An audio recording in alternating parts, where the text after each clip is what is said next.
PG welcome see in PG point. तो आज के सेशन में हम आपको करवाने जा रहे हैं पेपर 4। अच्छा, तो पेपर 4 में दो चीज़ें हैं, एक तो शैक्षिक मूल्यांकन वाले बच्चे हैं और एक योगा शिक्षा वाले बच्चे हैं। तो देखिए, जिन लोगों का CSDMU B.Ed 4th सेमेस्टर या अगर आप किसी और यूनिवर्सिटी से हैं और आपका योगा एजुकेशन से रिलेटेड सब्जेक्ट है, फिजिकल और योगा एजुकेशन, तो आपके लिए ये क्लास कारगर साबित होगी। और अगर आपका भी ऑप्शनल है तो आप भी इसको आराम से कम्प्लीटली तरीके से पढ़िएगा। At the end of the session मैं आपको बताऊंगी कि ये PDF आपको कैसे मिलेगी, है ना। तो सेशन के एंड तक बने रहिएगा। उसके अलावा अगर अभी तक आपने हमारे इंस्टाग्राम अकाउंट को फॉलो नहीं किया है तो PG पॉइंट ऑफिशियल के नाम से आप उसे फॉलो कर लीजिए, क्योंकि अगर आपको कोई भी समस्या है किसी भी प्रकार की तो आप हमें वहाँ पर डिस्कस कर सकते हैं। बहुत जल्दी ही हम आपको चीज़ें वहाँ पर देखते हैं और वो व्यक्तिगत रिप्लाई आपको मैं करती हूँ अगर आपको किसी क्षेत्र में समस्या है तो। ठीक, तो एक बार क्या करिएगा, आप लोग सेशन को शेयर कर दीजिएगा बिना बातचीत के, विदाउट एनी डिस्टर्बेंस। ये सेशन हम कंप्लीट कर रहे होंगे, इसके अंतर्गत आपके 10 चैप्टर्स होंगे, एक एक करके सभी के क्वेश्चंस का आंसर करेंगे। Okay, so let's start the session. देखिए, इसमें कोई बहुत से क्वेश्चंस नहीं है भाई। एक चैप्टर में अगर 20 क्वेश्चन भी हम मान के चले, 10 चैप्टर में 200 क्वेश्चन है, लेकिन अगर इनके अलावा आपको 800 से भी ज़्यादा MCQs अगर पढ़ने हैं तो उसके लिए तो आपको सिर्फ और सिर्फ एक काम करना पड़ेगा, PG पॉइंट ऐप इंस्टॉल करिए।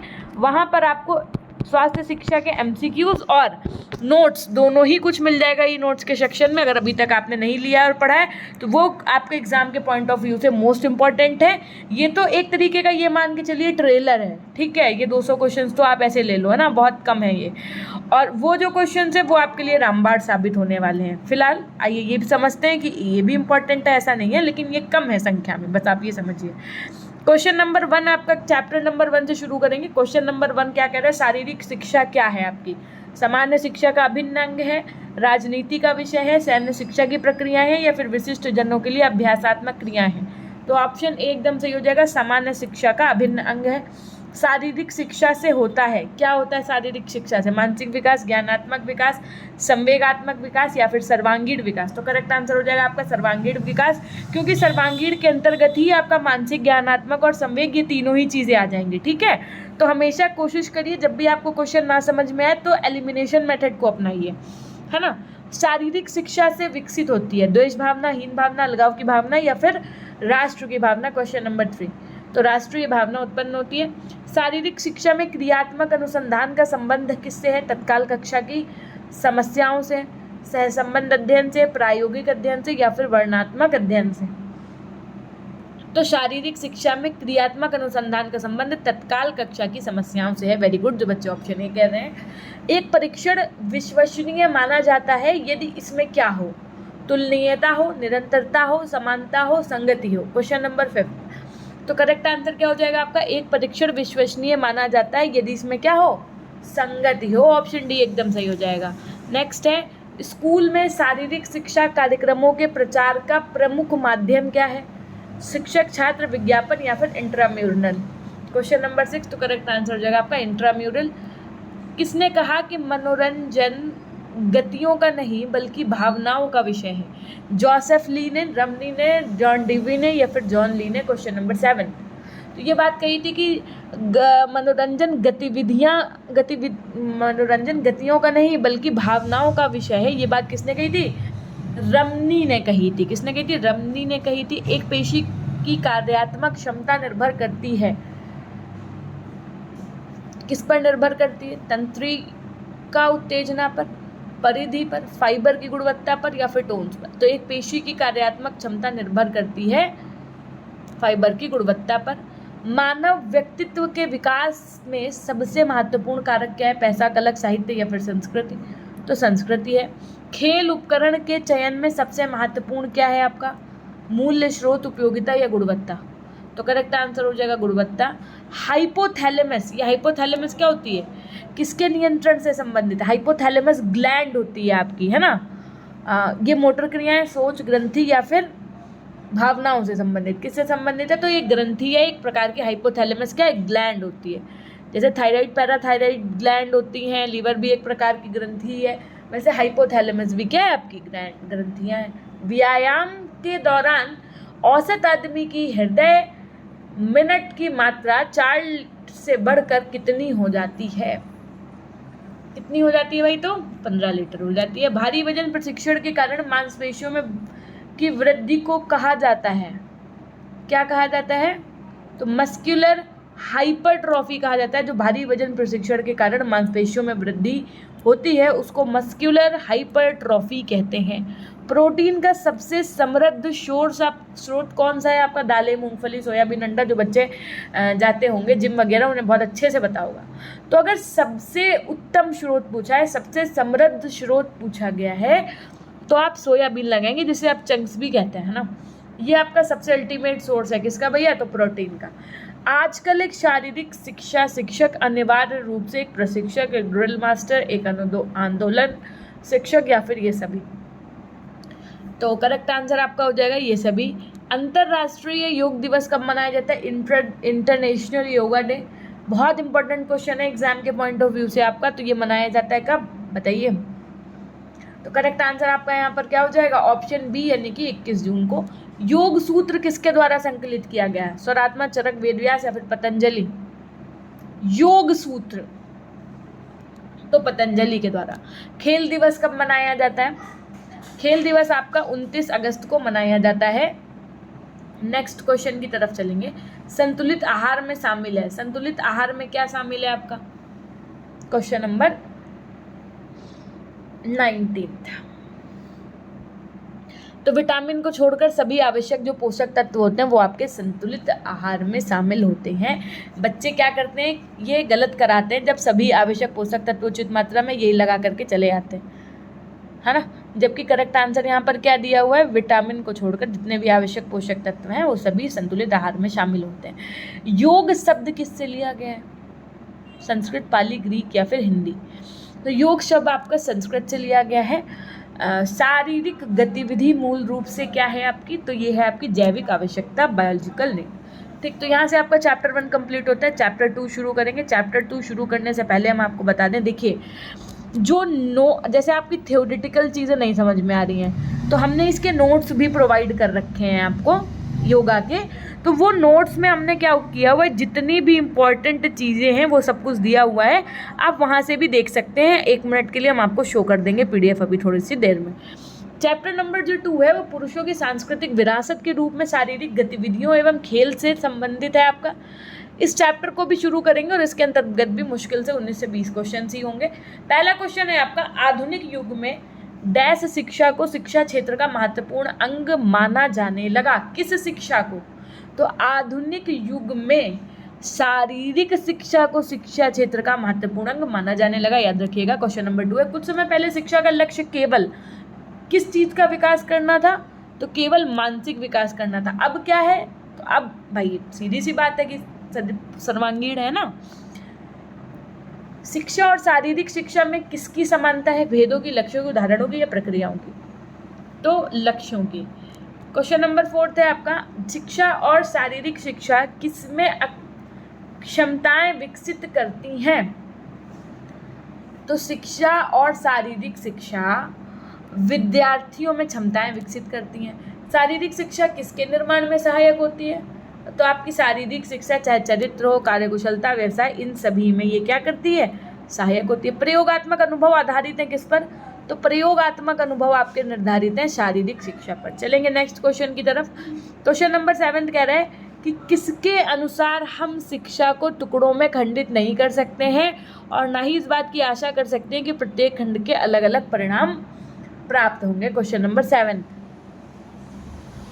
तो नैश के अनुसार ये बात कही गई।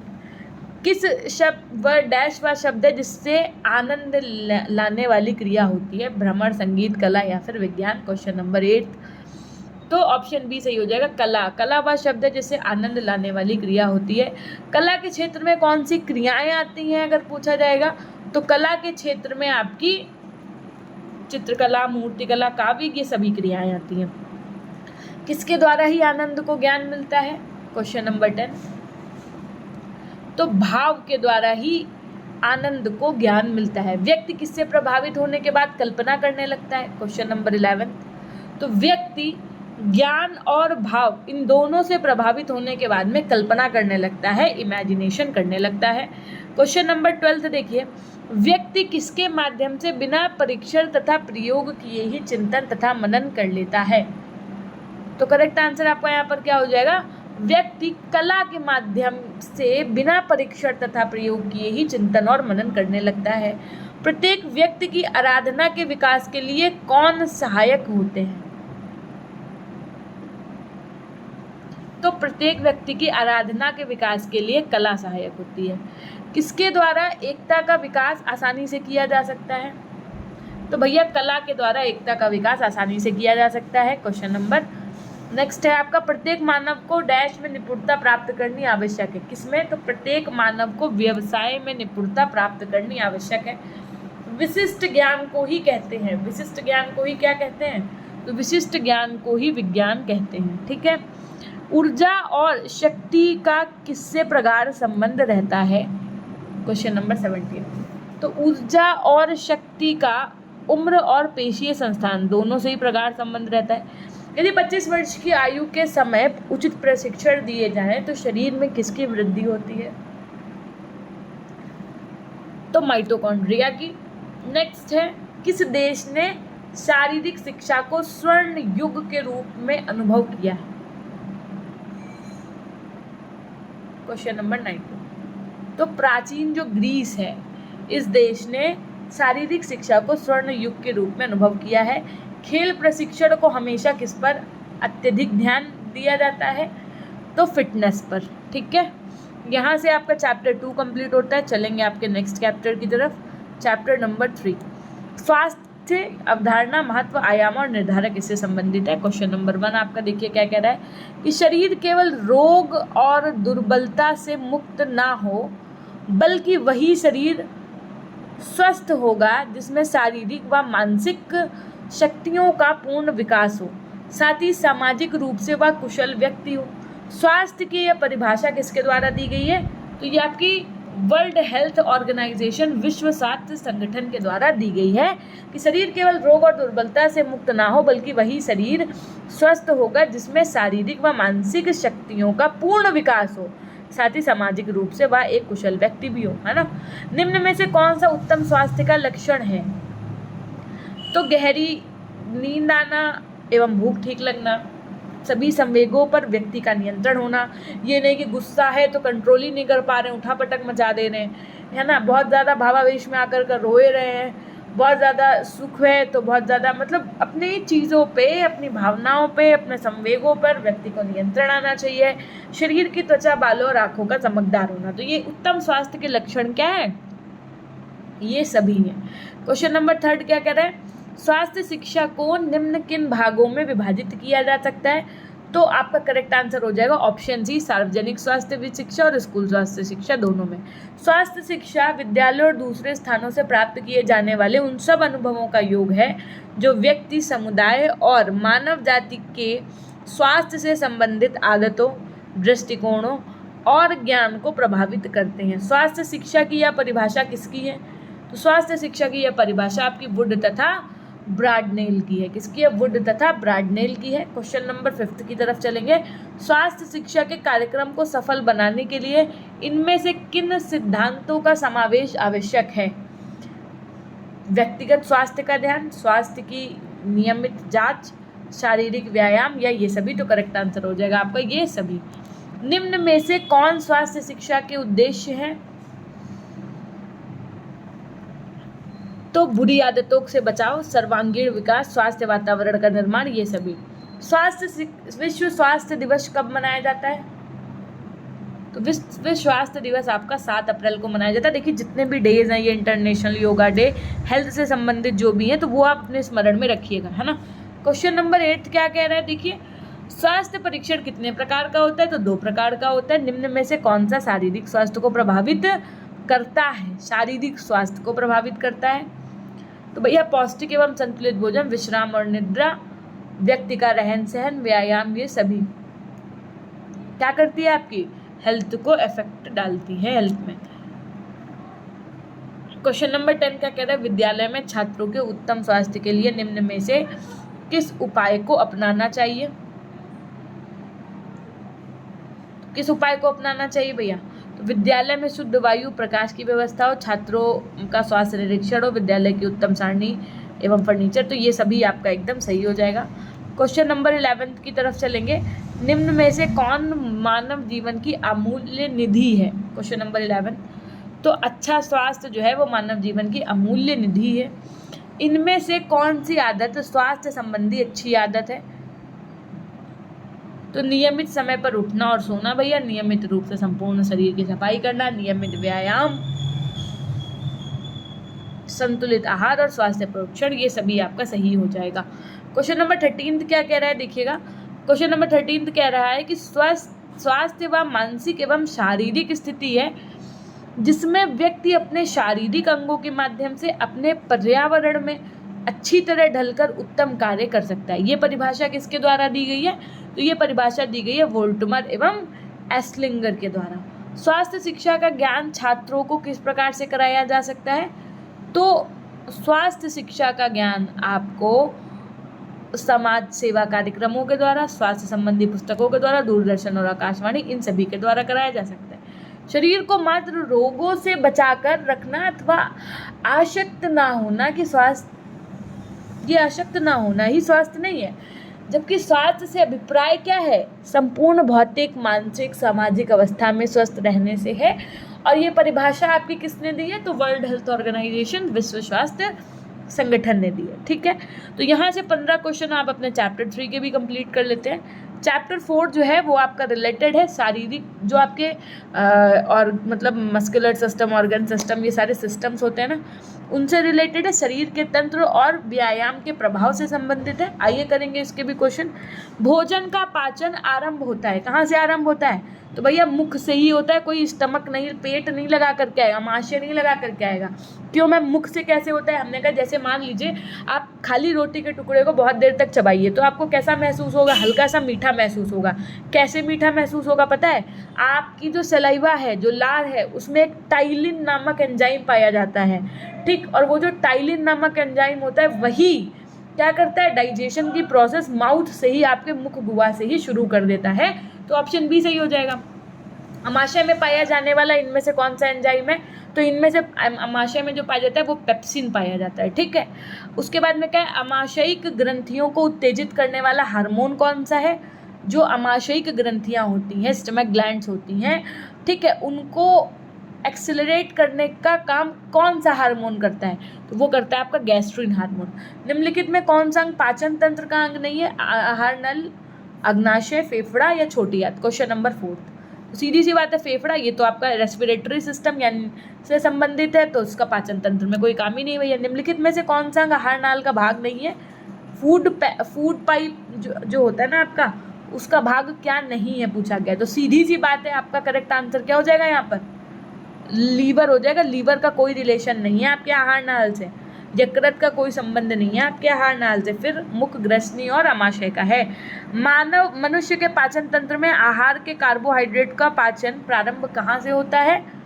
क्वेश्चन नंबर 6, तो ये मुख गुहा से ही होता है। अमाशय का आकार कैसा होता है? थैले या मस्क जैसा, खोखला, गोल या लंबा? अमाशय का आकार पूछा गया है, तो भैया थैले या मस्क जैसा होता है। यकृत का मेन काम क्या होता है? लीवर का, what is the main function of the liver?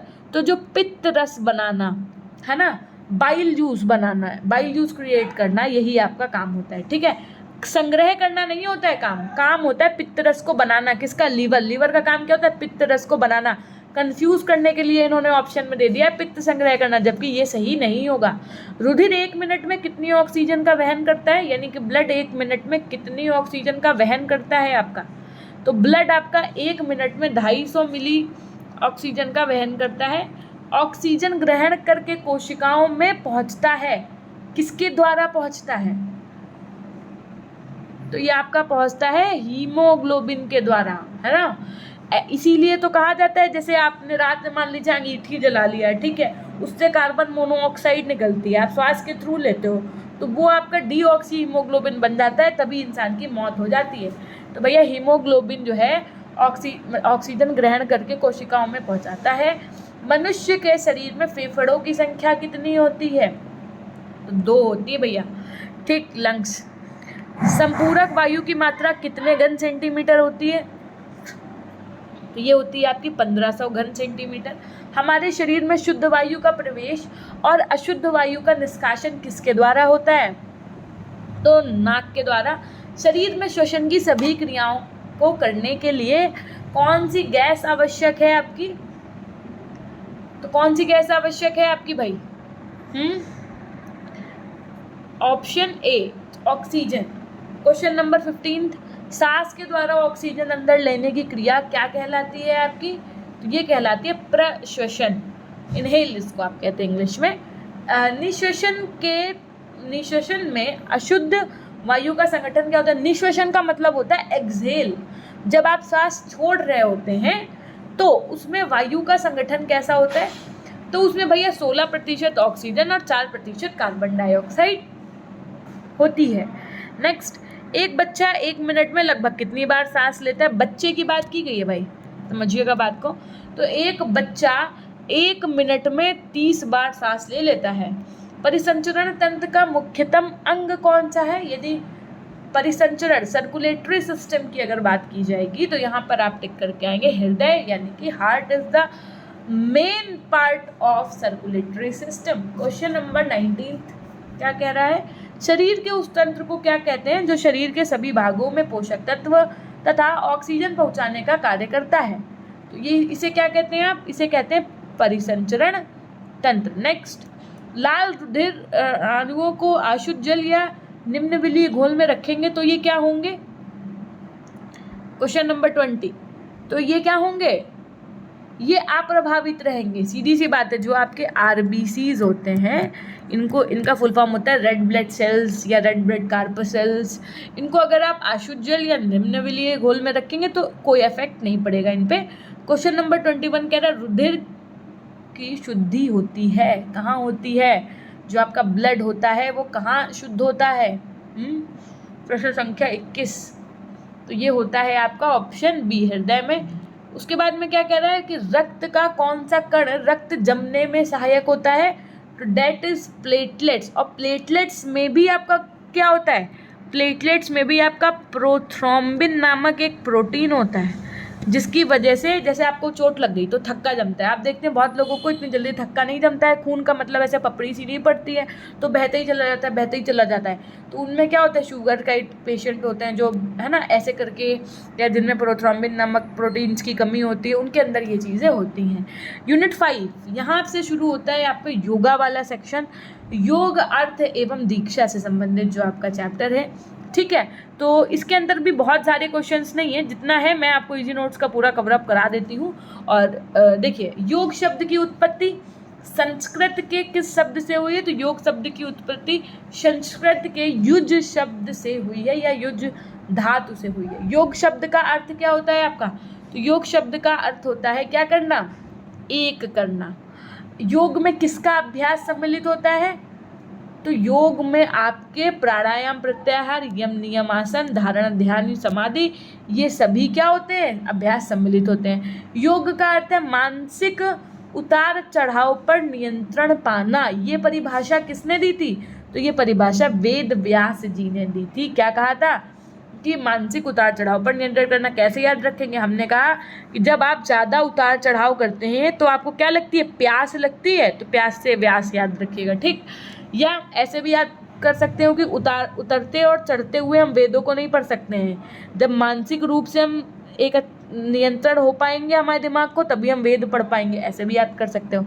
किसके अनुसार योग पीड़ा तथा दुख से मुक्ति का मार्ग है? किसके अनुसार योग जो है वो पीड़ा तथा दुख से मुक्ति का मार्ग है? किसने कही थी ये बात?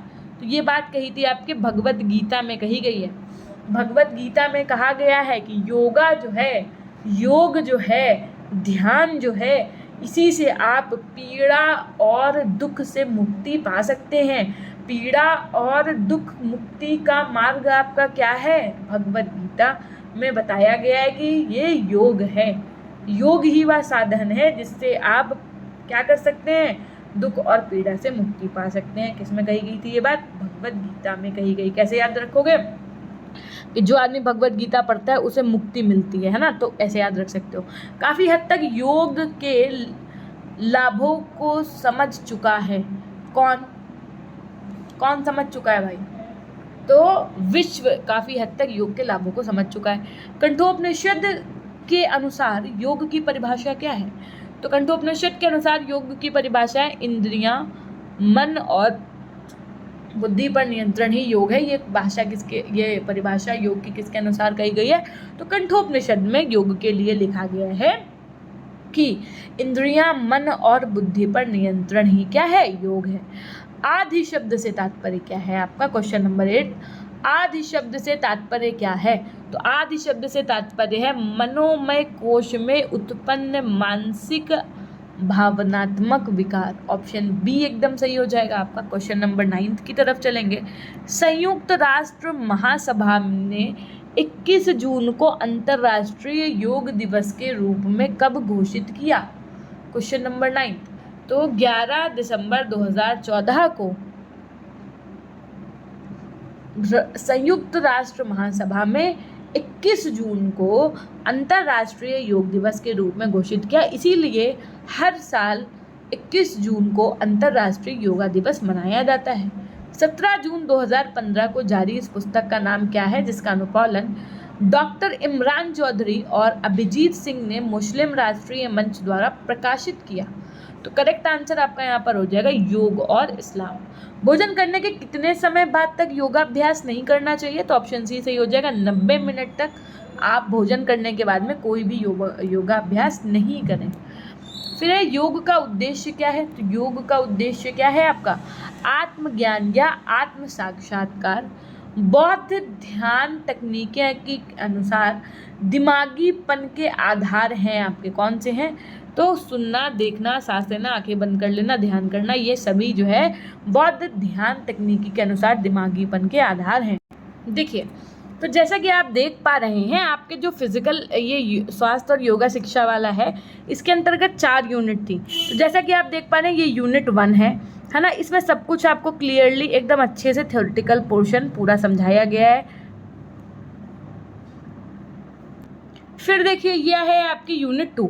अब यूनिट 2 जो आपकी हेल्थ से रिलेटेड है ना। अब कौन सी चीज़ कितनी ज़्यादा इम्पॉर्टेंट है उसको हम लोगों ने रेड से मार्क किया हुआ है। एकदम अच्छी हैंड राइटिंग के साथ में क्लियर PDF एकदम आपको अवेलेबल है, ठीक है। जैसे कि आपसे जो भी क्वेश्चन यहाँ से बन जाते हैं ना, किन शब्दों से मिल करके बना हुआ है या कुछ भी, तो उसको रेड से हाईलाइट किया गया है। ये आप देख सकते हैं थ्योरेटिकल नोट्स। जिन्होंने थ्योरी बुक से नहीं पढ़ी है वो थ्योरी इस नोट्स से पढ़ सकते हैं। ये PDF आपको कैसे अवेलेबल होगी? तो मैं आपको बता दूं, PG पॉइंट ऐप आप इंस्टॉल करिए, वहाँ पर आपको अवेलेबल हो जाएगी। अब जैसे कुछ चीज़ें थी जिनमें फिगर थे, जैसे कंकाल तंत्र का फिगर हो गया, है ना।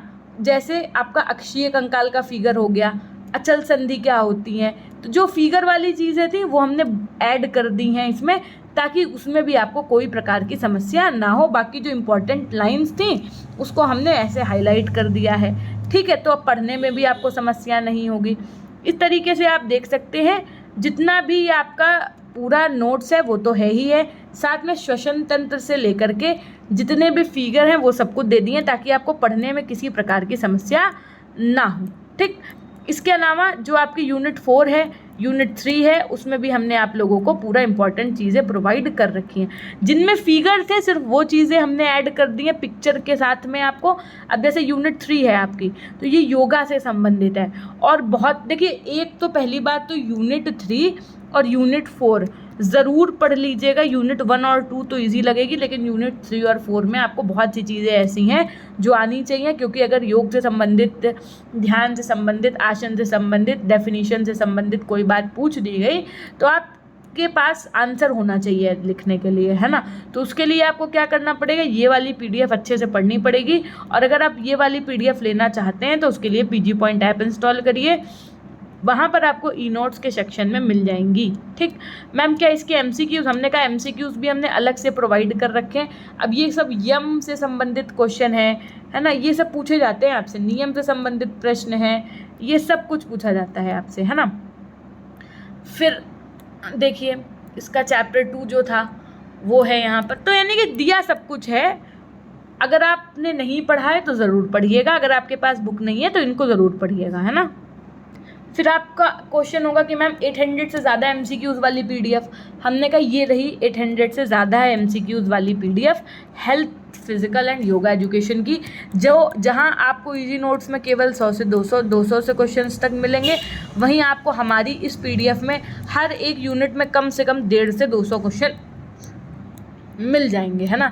देखिए अभी तक यूनिट 1 ही चल रही है और आप क्वेश्चन नंबर 147 पे पहुंच चुके हैं, 150 क्वेश्चन क्रॉस कर चुके हैं। इस तरीके से एक एक यूनिट में कम से कम 200 क्वेश्चंस तक हमने प्रोवाइड कर रखे हैं, तभी ये 800 से ऊपर हैं, है ना।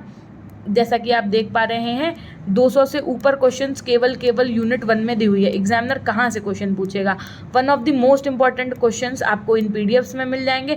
एग्जाम ओरिएंटेड क्वेश्चंस है, देखिए 250 क्वेश्चंस हैं पूरे आपके यूनिट 1 में। एकदम अच्छे से पढ़िएगा, रिवाइज करते हुए चलिएगा, ठीक है। सारी चीज़ें आपको यहाँ पर दी हुई हैं, जैसा कि आप देख पा रहे हैं। ये आपके हैंड रिटन फॉर्मेट में 800 से ज़्यादा क्वेश्चंस हैं। तो अगर आप इनकी प्रैक्टिस नहीं किए हैं तो अभी करना है अगर आपको, तो उसके लिए PG Point ऐप इंस्टॉल करिए। PG Point ऐप में स्क्रॉल करेंगे, आपको ई नोट्स का सेक्शन मिलेगा। ई नोट्स के सेक्शन पे क्लिक करने के बाद में आपको क्या करना है, पेड ई नोट्स ये दिख रहा है, इसके जस्ट साइड में आपको सी ऑल दिखेगा, सी ऑल पे क्लिक करिएगा। सी ऑल पे क्लिक करने के बाद में जैसे ही आप नीचे स्क्रॉल करेंगे, ये सब आप देख चुके होंगे ऑलरेडी, पेपर 1 पेपर 3 की चीज़ें हैं, है ना, पेपर 1 की चीज़ें हैं नोट्स में फॉर्मेट में, सारा कुछ गिवन है। तो पेपर 4 की जो आपने थ्योरी देखी है, अगर आपको वो सिर्फ चाहिए तो वो भी आपको अलग से मिल जाएगी, और पेपर 4 के अगर आपको MCQs चाहिए तो वो भी आपको मिल जाएंगे। ये है आपके MCQs 800 से ज़्यादा, इसके जस्ट नीचे आपको थ्योरी भी मिल जानी है, ठीक। तो अगर आप एग्ज़ाम ओरिएंटेड पढ़ना चाहते हैं, बहुत अच्छे ये चाहते हैं सारे क्वेश्चन ही फंसें, तो उसके लिए इनका रिवीजन जिन बच्चों ने ले लिया है उनको ले करके रखना नहीं है, सिर्फ मल्टीपल टाइम्स रिवीजन करना है। जैसे सुबह उठे, सुबह 100 क्वेश्चन पढ़ लो, खाना खा के लेटो 100 क्वेश्चंस पढ़ लो, शाम को चाय पियो 100 क्वेश्चंस पढ़ लो, रात में सोने चलो 200 क्वेश्चंस पढ़ लो। ऐसे करके पूरे दिन में एक घंटे, मतलब आप, हमें तो ऐसा लगता है जब 20 मिनट में हम आपको 100 क्वेश्चंस यहाँ पर करवा सकते हैं, तो आप घड़ी में देख करके अगर ठीक से भी पढ़ोगे तब भी 15 मिनट में आप 100 क्वेश्चंस पढ़ ले जाओगे। तो अगर कोई बच्चा लगातार 1 घंटे भी पढ़ेगा तो पूरी PDF पढ़ लेगा, है ना। तो अगर आपको करना तो 15-15 मिनट में 100 क्वेश्चंस पढ़ डालिए, आराम से आप कंप्लीट कर लेंगे, है ना। बस आपको क्या करना है, मल्टीपल टाइम्स रिवीजन करना है। PDF अगर आपने नहीं ली है तो ले लीजिएगा, एप्लीकेशन पे अवेलेबल है, इंस्टॉल करिएगा, रेफरल कोड में PG Point डाल दीजिएगा, ठीक है। अब देखो क्वेश्चन नेक्स्ट क्या कह रहा है, सिद्ध सिद्धांत पद्धति में योग के कितने अंग हैं। तो सिद्ध सिद्धांत पद्धति में योग के कितने अंग हैं, क्वेश्चन नंबर 14 आपसे ये कहा गया है। तो करेक्ट आंसर आपका क्या हो जाएगा यहाँ पर, ऑप्शन B 8। कितने हैं, तो 8 हैं। नेक्स्ट क्वेश्चन नंबर 15 क्या कह रहा है कि किसके अनुसार समादोष, समाग्निश्च, समधातु, मलक्रिया स्वास्थ्य की विशेषता है। ये बात किसने कही है, तो ये कही है आपके सुश्रुत ने, सुश्रुत ने कहा है, ठीक। योग कक्षा सामान्यतः किससे शुरू होती है, जो आपकी योग कक्षा होती है वो सामान्यतः प्रार्थना से शुरू होती है, ठीक है। योग का मूल उद्देश्य आत्म साक्षात्कार तथा क्या है, तो योग का मूल उद्देश्य आत्म साक्षात्कार तथा अंतिम मुक्ति है।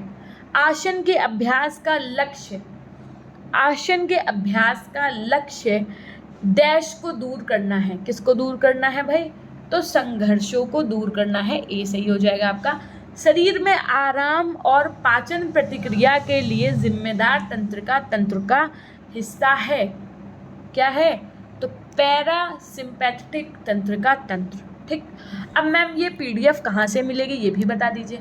हमने कहा ये PDF आपको फ्री ऑफ कॉस्ट अवेलेबल है ना, कोई उसके लिए आपको चार्जेस नहीं पे करने हैं। ये वाली PDF free of cost available है। कहाँ मैम, तो हमने कहा उसके लिए आप PG Point ऐप इंस्टॉल कर लीजिए, ठीक है। PG Point ऐप में आप ई नोट्स के सेक्शन में फ्री में जाइएगा, फ्री वाले पे क्लिक करिएगा नीचे की तरफ, तो वहाँ आपको ये सारे इजी नोट्स की PDF जहाँ पेपर 1, 2, 3 की अवेलेबल है, वहीं पर आपको पेपर 4 की भी अवेलेबल हो जाएगी, ठीक। अब देखिए जो बचे हुए आपके ये सारे चैप्टर्स हैं, इनको हम करवा रहे होंगे नेक्स्ट क्लास के माध्यम से पार्ट 2 इसका आ जाएगा, उसमें आप करिएगा।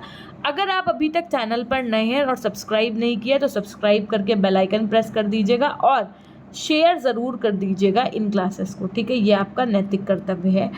इसके अलावा मैम, इसके अलावा हमने कहा आप कोई कुछ भी कहे किसी की मत सुनिए। पेपर 1, 2 और 3 की बहुत अच्छी प्रैक्टिस करते रहिए। पेपर 1 और 2 तो सिमिलर है, paper 3 is something different. Paper 4 की यूनिट 2, 1 और इजी है, लेकिन 3 और 4 आपने अगर कभी योगा नहीं पढ़ा है तो आपको समथिंग अलग लगेगी। उसके लिए आप नोट्स ज़रूर पढ़िएगा अगर आपने ले लिया है तो, और अगर आपके पास बुक नहीं है तो ही लीजिएगा, बुक है तो आप बुक से पढ़िएगा, केवल MCQs ले लीजिएगा, ठीक है। हम ये नहीं कह रहे कि सबको लेना है भैया, जिसके पास बुक नहीं है वो नोट्स ले लीजिएगा, और नहीं है अगर बुक तो आप फिर अगर मतलब बुक आपके पास है तो केवल MCQs ले लो, और बुक नहीं है तो फिर दोनों चीज़ें ले लेना, ठीक। ये हमारी आपके लिए एक रिकमेंडेशन है। बाकी जिन बच्चों ने PDF ले लिया, पढ़ते रहिए अच्छे से, मल्टीपल टाइम्स रिवीजन करते रहिए। जिन बच्चों ने क्लासेस नहीं देखी हैं, MCQs सभी जो प्लेलिस्ट एक बनी हुई है 4th semester all subject MCQs की, वो पूरी आप कंप्लीट कर लीजिएगा। ये थी एक छोटी सी जानकारी। मिलते हैं हम आपसे नेक्स्ट क्लास के माध्यम से, तब तक के लिए अपना ध्यान रखिएगा। हमेशा खुश रहिए, मुस्कुराते रहिए, कभी अपने लिए तो कभी अपनों के लिए। Till then take care, bye bye, love you all, love you my dear class, अपना ध्यान रखिएगा।